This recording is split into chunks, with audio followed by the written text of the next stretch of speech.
Okay, so in this time of coronavirus, I thought it would be perhaps something that might be helpful to people if I went through and described mindfulness of breathing, so the Buddhist practice of mindfulness of breathing, giving you some of the theory behind it and sort of just helping guide you as to how to do it. I'm quite reluctant to do actual guided meditations per se. I will try to do something approaching that in this video, because the benefit of it is it does help to orientate somebody, to give them a good idea of what the practice actually is. But beyond that, guided meditations actually become a hindrance. You have to learn how to meditate free of any kind of artificial crutch, because it just develops a new kind of dependency. And the whole point about realizing freedom from suffering is realizing freeing oneself from dependency on the world. So yes, I think that's an important point to make. What is mindfulness? Mindfulness is a quality of mind that is naturally occurring in every human being. It's just simply choiceless awareness. So at this moment, there is a choiceless awareness of shapes and colours, of sounds, the sense of touch, maybe smells, maybe tastes. I don't know what you're up to. And there will be a choiceless awareness of thoughts, of perceptions, of feelings. So before the mental quality of choice comes in and decisions are made and actions are undertaken, there is just simply a choiceless awareness of what is in this moment. And that's what mindfulness is. So we couldn't function as human beings without that quality. So you don't have to go looking for that quality.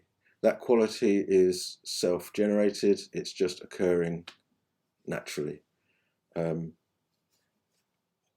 However, when we practice mindfulness of breathing, what we're doing is deliberately cultivating that quality so that it becomes what in Buddhism we call sati. So it is the practice of mindfulness, to cultivate it, to harness it, and be able to use it for our own personal betterment. So we practice mindfulness. So it's in the same way as if you go down the gym, you are cultivating your muscles. So you had the muscles anyway, that's what I'm saying, and you used them routinely. And yet, as a consequence of going down the gym and cultivating those muscles, you get to use those cultivated muscles outside of the gym, doing other things. So in the same way, with developing mindfulness of breathing, you are developing the muscle of your mindfulness. That's essentially what I'm trying to say. And you can use it for specific purposes. One of those purposes, for instance, is insight meditation, and I've done a whole series of videos on Vipassana meditation that you can look at. So in order to cultivate this choiceless awareness, in order to use it, harness it and use it as we wish, we can develop it by practicing the observation of the breathing process, and then it becomes anapanasati, mindfulness of breathing. So at the House of Inner Tranquillity, we teach more of the Thai style, which is observing the breathing process as it occurs at the abdomen. You can do it at the nose tip. Other people do the whole of the breath and teach it that way. But one good tip of many is, once you have decided on where you're going to observe the breathing process, that you stick to it. You don't keep changing because it doesn't appear to be working or anything like that. Discipline is a part of meditation. It has to be, And so one of the disciplines is that once you have selected your object, that you maintain, not just in one meditation, I mean over a broad period of time, because it does take time for the mind to adapt. It's like learning any new skill. It takes time, and it's like the mind gets used to applying itself to observing the breath in a particular place. So it's not really, when we say observing the breathing process as it occurs at the abdomen, you're not actually aware of air, you're not actually aware of breathing per se. What you're actually aware of are the subtle movements of the abdominal muscles, and you're just becoming aware of these sort of like motions like this, like that. It appears different for different people. With some people it can appear as like a contraction and an expansion.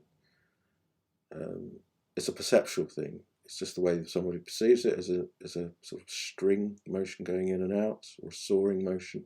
For some people it's like a figure of 8. So however you perceive it to be, that's correct. At the moment, the way I perceive it is it's just like the whole of the mind and body is just like a set of bellows, and it's just like it's just doing that. So that's not the important thing, but it's just accepting and allowing the breath to appear in any way that it wants to. And this is what we mean by choiceless awareness. So the key is that we set ourselves to spending a period of time sitting. It can be cross-legged if you can do that comfortably for 20 minutes, half an hour. Most people I know can't, mainly due to age. Sitting on a chair with a backrest is a perfectly reasonable way to do this. It's better than a sofa. You don't want to be saggy. You want a nice straight spine with a head perpendicular. The head will tend to droop, and it's perfectly permissible to move the head back up slowly, mindfully, acknowledging what you're doing. But beyond that, you really don't want to move. So the hands can be kept in the lap, feet flat to the floor across at the ankles if you're sitting in a chair. But then another part of discipline is not to move once you have established your posture. And the reason for that is that if you move once, you're moving because physically you found it to be uncomfortable. So you move the once, you get the body back into a comfortable place, and then a few moments later it feels uncomfortable again, so you move again. It becomes uncomfortable again, and then you move. And so there is just this perpetual physical restlessness, which is a reflection of mental restlessness. So what you want to do is sit still and start learning about how uncomfortable life actually is, and stop running away from it, but to actually acknowledge the discomfort. And if you're stoic, if you remain with it, what you find is over time that you lose that sense that the body going through discomfort is a problem. You start to recognize how transient these painful feelings actually are, and you learn about how it is that you can allow for the unsatisfactoriness of that. And it's actually the craving for it to be different, the passionate desire for it to be different, which is actually the source of your fundamental distress at that time, not the disposition of the body. So once you've established your posture, don't move. Okay, so it helps to have an environment which is conducive to practicing meditation. If you can't devote a whole room to it, understandable, then is there just a corner of the room where you can set up a candle and some incense, maybe a small Buddha Rupa that you can just have there, help with setting the tone for the meditation, keeping the environment tidying up the environment, keeping it clean, and perhaps having a space that is your dedicated meditation space. That would be a helpful thing to do. So you set the scene appropriately. You then sit, and we sit with the eyes closed in the posture as I've described it. And perhaps the next stage, you might want to just spend a little time just assessing the state that your body and mind is actually in. Now, we don't have to change anything. There is nothing to fix in all of this. There's nothing that needs fixing. So it's just acknowledging what state the body's in. Is it feeling restless? Is it feeling calm? Are there painful feelings? Does it feel pleasant? Does it feel comfortable? You just acknowledge the way it actually feels in that moment. And similarly with the mind, does the mind feel restless? Is it anxious? Is it calm? Is it peaceful? Again, it's not about a particular state of mind. It's nothing to do with generating particular states of mind. This is about becoming mindful of what's actually taking place in our experience. So we just simply acknowledge, and we begin where we are. You don't have to first get somewhere else and then you can practice. You start with what you've got, where you're at. Okay. So you spent time just recognizing what state the body is in. And what we're learning to do is just to relax into how we're feeling, relax into the emotions, relax into the physical aspect. And perhaps then we can just breathe, do deliberate breathing just for a few moments, just to help locate where that sensation of the movement of the abdomen is. I'm just assuming that we're going to do it in the House of Tranquillity style, because that's what I teach. So it's just about taking some deep breaths, just locating the in-breath and locating the out-breath. If you find it difficult to actually recognize where the breathing is, just start with the whole of the stomach. Perhaps start with where your clothing meets the skin, the stomach area. I have a bigger stomach than I would like to have, so there's quite a large area I can focus on. Okay, so just acknowledging, taking a few deep breaths, just help to acknowledge where those sensations of movement actually are. And so it's just movements of the abdominal muscles really that we're focusing on. And maybe as mindfulness and focus develop, it might become possible to actually locate the diaphragm actually moving. Okay, so we're just relaxing into observing the breathing. Now, the key with watching the breathing is not to chase the breath. It's not to willfully try to dominate the breath. So having taken a few deep breaths help locate where that process is actually occurring in your experience. Then from that moment on, it's just your ordinary breathing. And what you're doing is you're resting, content, and simply allowing the breath to arise and, as it were, come towards you. So mindfully setting yourself up to just mindfully watch one in-breath. And what you'll notice is that if you do that, you're not applying any pressure, it's just pure observation. But there's a focus, and behind it there is a strong intent to allow that to be seen. So just You're not interested in anything else. You're just interested in that one in-breath and allowing it to rise into your conscious awareness.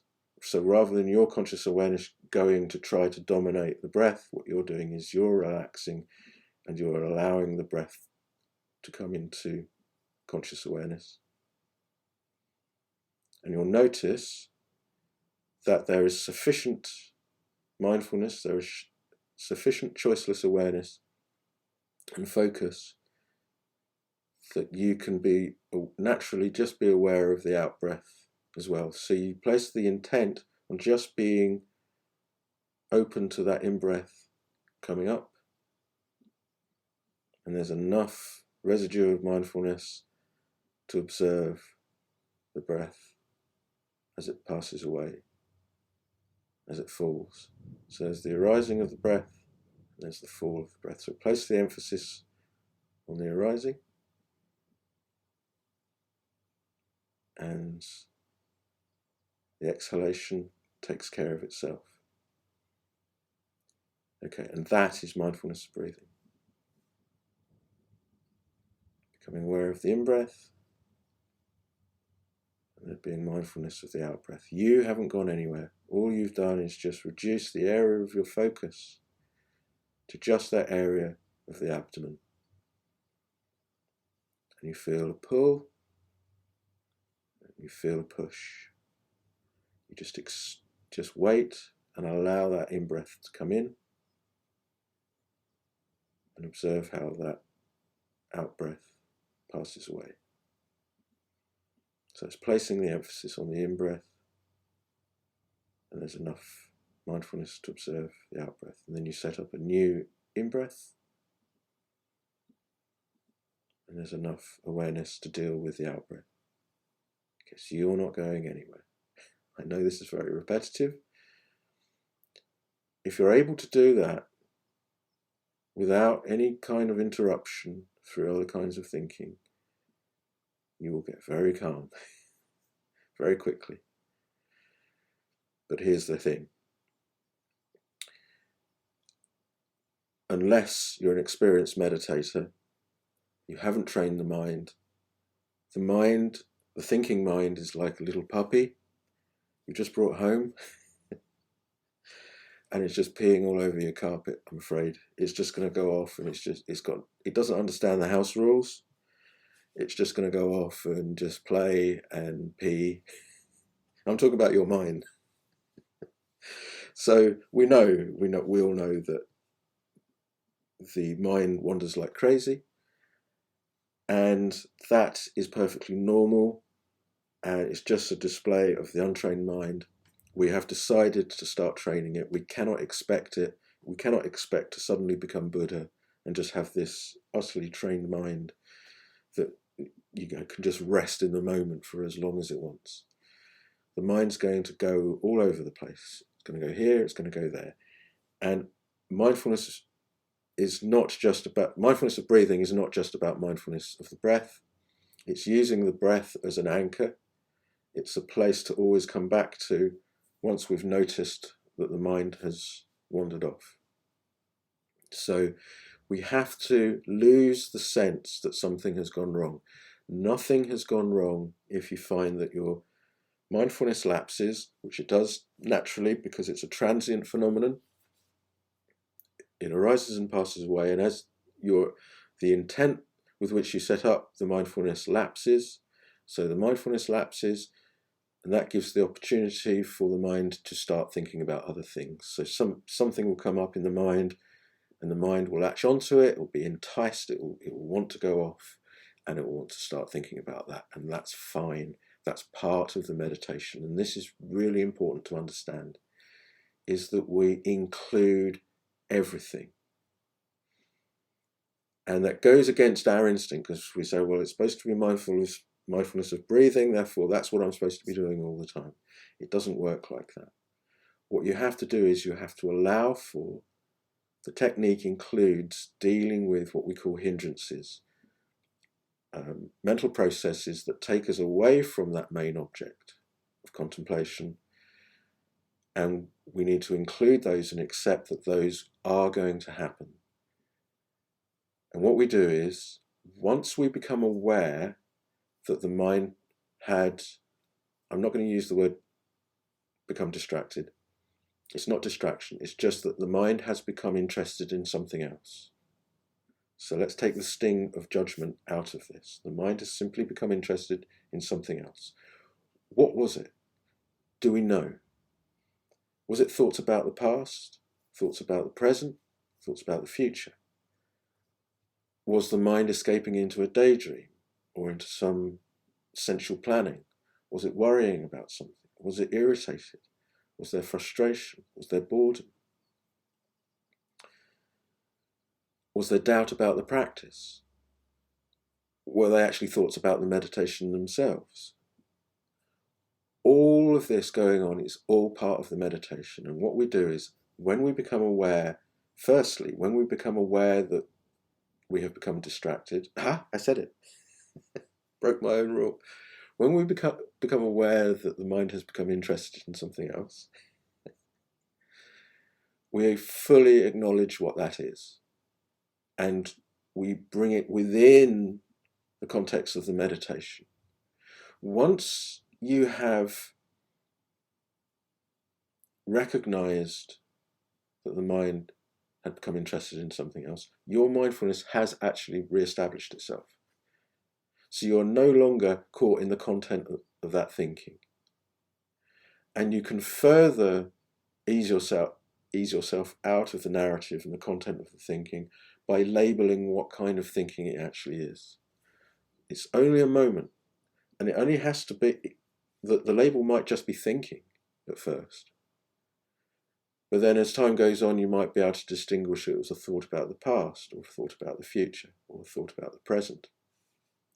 Further, you might then, with a little bit of study of the Buddhist teaching, you might then be able to start to discern that it was a worry thought, or a doubtful thought, or it was a sensual thought, or it was a thought of ill will.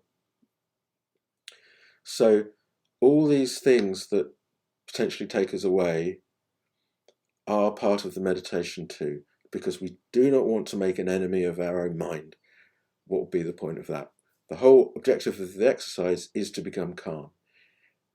Calm is the absence of passionate resistance and craving for life to be different. When there's no passionate resistance and no craving for life to be different, your mind will be calm. So it's dealing with, it's not trying to make the mind calm, it's dealing with the things that are stopping the mind from being in its natural state, which is calm. So you deal with properly with all these hindrances when they arise. So it's just like a real-time process. There's no idealism in this. You're not aiming for a specific place or thing or particular kind of mental state. What we're doing is learning to take account of not just the breathing process, but everything surrounding the breathing process. So the technique is, we rest content in the moment because we're not chasing any particular state. We focus the mind on the breath lightly. We rest and we allow the in-breath to come into our conscious awareness, and there's enough mindfulness so that we're able to observe the exhalation, the out-breath as well. After doing that for a few moments, we find that we're thinking about the coronavirus, or we're thinking about our family, and there's an anxiety there. Okay, so we fully embrace in that moment, firstly accept that our mindfulness has returned, and we acknowledge the anxiety fully, and we acknowledge the uncomfortable feelings that arise with it, and we just relax into those, we acknowledge them. We're not in the content of the thinking anymore because we've noted anxiety, we've noted the uncomfortable feelings, but we're not chasing anything away. We're sitting with it, and because we're not passionately resisting, we're not renewing that anxiety again and again because we've acknowledged it and we're sitting with it. We see that its nature is to pass away. And as we see, we're just there with it, it's beginning to lessen in its intensity, we can then bring the attention back and pick up watching the next in-breath. And really that's it. So it's what you have to understand is that calm won't be there instantaneously. It may, but don't try to keep it. What you do is you relax. The meditation is relaxing into the moment, not chasing life, coming off the wheel of becoming for a little while, relaxing into just being. And then the doing is just observing the breath as it arises, comes towards you, observing, and also observing where else the mind goes. And if you understand that the process includes everything else too that goes on, and the whole process is about coming back each time, having noted where the mind's gone, the calm will be there once there is sufficient control in this technique. As you keep bringing the mind back, as your mindfulness is cultivated, as your focus is cultivated, what you find is you see the disturbance, or you see the mind becoming interested in other things sooner and sooner. And that's what makes the difference. So it's just that you see what's potentially going to happen, as opposed to catching it after it's already been happening. Over time, as your mindfulness and your concentration develop, that's what happens. Just checking the time because I've got to go off and do a meditation myself in a minute. So that's the process. So you set yourself a timer for, say, half an hour, making sure that other people know not to disturb you for that half an hour, or doing it in whatever way that you can do it, where you're not going to be disturbed, and you just set yourself that task. But it's an inclusive task. That's so critical to understand. And you just carry on with that simple process, and your mind will go all over the place. I can't even begin to tell you where my mind has been while I've been trying to learn how to meditate. It's just, honestly, just some really strange things that the mind gets up to, because it's just not used to this discipline. But the more you practice, you will find that you are able to bring the mind back to the breathing process sooner and sooner. And in the end, what happens is, it's like the mind your mindfulness and your concentration are so developed that you're watching the breath, and then the mind gives you the choice as to whether you would like to enter into that particular stream of thinking. And you just decline. And so you just keep on observing the breathing process. And what you find then is you can get into some lovely, really, really deep states, because you can, and all you're doing is I can't emphasize this enough, you're just waiting for the next in-breath to come to you. You're just observing it as it arises, and you find that you start to observe ever more minute moments of that breathing process, and you see how many intricate little parts there are to it, and the mind is just focusing all the time. But it's not an enforced focus. It's a natural focus that arises spontaneously because you've done the technique in the right way for a protracted period of time. So how long have I been talking? So yeah, we're almost half an hour, so that's more than enough to get going with. So let's regard this as an introduction to mindfulness of breathing, and I'll do a few videos to help, just bring out all the various subtle elements that are involved in this technique. So it sounds simple, but it's a lifetime's work. But you might as well start now if you're interested. And and if you're in a situation where you're in a crowded house with lots of people and you're all stuck in there because of the lockdown, or you're in a very small place, even with one other person, it can feel cramped. And this is a way of establishing some kind of personal space. And really, the mental space is the idea that it's in your head just becomes ridiculous. You realize that there is this infinite space available to us, and there is so much more to the mind than most people realize. So it's a wonderful, fantastic journey, and the benefits that you accrue, apart from anything else, you come to understand yourself so much better. You understand your own moods, your own responses to things, and you're able, therefore, to learn how to behave in the most wholesome and efficient way that brings the most positive results with them. So it's well worth anybody learning how to do this technique. But as I say, I will do more videos on this subject. Any questions, please do put them in the comments below. I'm also at the moment doing Facebook Live on our House of Inner Tranquillity Facebook page. I'm doing them, if not every afternoon, most afternoons, depending on how many other personal interviews I'm doing with people. But any questions, any observations, please do let me know, and then that will help me present more videos on this subject. Mindfulness of breathing is a wonderful technique to master. It really is. It's life-changing. So good luck with that, and I'll speak to you again soon. Okay, bye-bye.